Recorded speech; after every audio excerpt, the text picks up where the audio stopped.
Hi, how you doing? Justin here. Welcome to IM-132, which is the 1-minute changes for Foundation 3.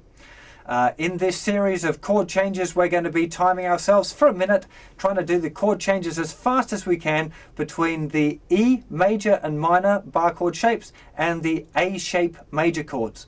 Now, I know you've only just learned the A shape major chords and they're going to be a bit tricky, but that's kind of part of the point here, is to get your brain used to working and getting that new chord shape under your fingers as quickly as you can.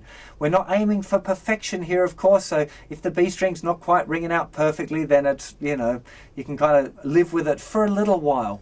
But hopefully your continuous practice of your strum, pick out and strum on the individual chords will kind of counteract with this, and then at the end of Foundation 3 you'll be able to jump to the chord quickly and get all of the notes ringing out. That's the idea. So don't let it be too sloppy, but don't be too fussy about it either. That's really important. Now, the other thing, when you're using this A shape bar chord, you'll find that the bar slips back a bit, and I'm going to go to a close-up and just give you a couple of looks at it so you can see the way that your hand kind of repositions itself when you're changing between bar chords. Let's do that now. The first chord change we're looking at is an A chord using an E shape, changing to a D chord using an A shape. Now there's a couple of things here that I just want you to see and be aware of. The first is the first finger.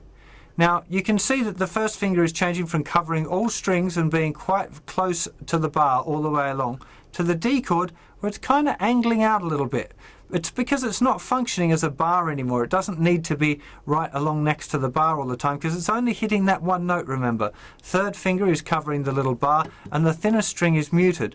Now if you do that, what you'll find is that your thumb can stay in more or less the same place, and you can see now if you watch the bottom of my hand is kind of swinging a bit like that. It's kind of pivoting, if you like, between there's the E, there's the D. And if you get used to that, you'll find that you can do the chord change very quickly, and it's this little pivot movement that gets you from one to the other.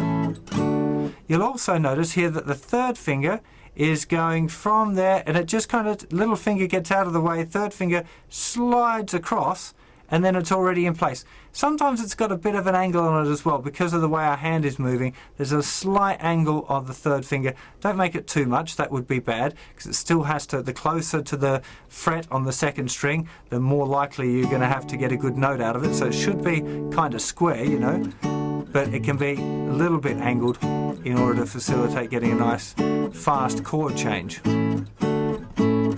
The other two fingers, of course, are just coming off, so they're there, then we don't need it. They're just sort of hanging around, wherever they feel comfortable. Don't try and tuck them away like this. That would be really bad. So just be cool with that change, trying to get the swing. Of course, remembering first finger as well is muting the sixth string here. So when it goes back onto the sixth string, you have to relax it enough that it kind of glides back over to cover the sixth string. And then as it comes down for the D, it's kind of angling around and slipping off the thicker string, and then it's just pressing the top of it to keep the thicker string muted. The next chord change that I've recommended is F sharp to C sharp. F sharp, of course, using the E shape, and C sharp using the A shape.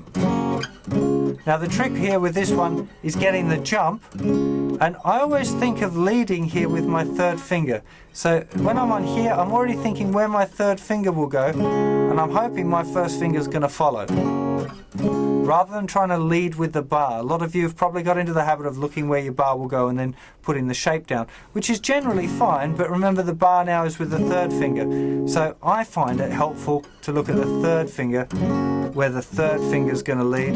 Again, remembering that the bar, of course, going from that straight shape, it's allowed to have that bit of an angle there now that you can see with the first finger. That's okay. Third on the list, we've got the chord B to D sharp.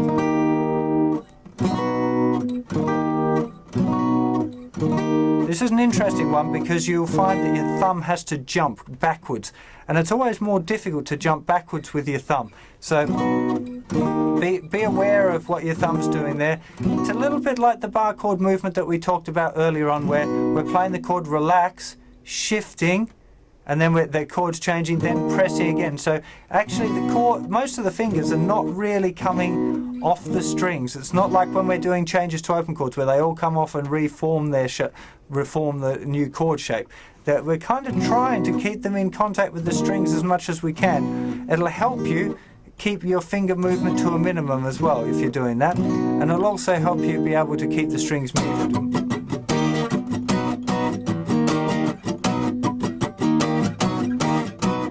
It's that kind of being able to move them still without getting too many open strings ringing out.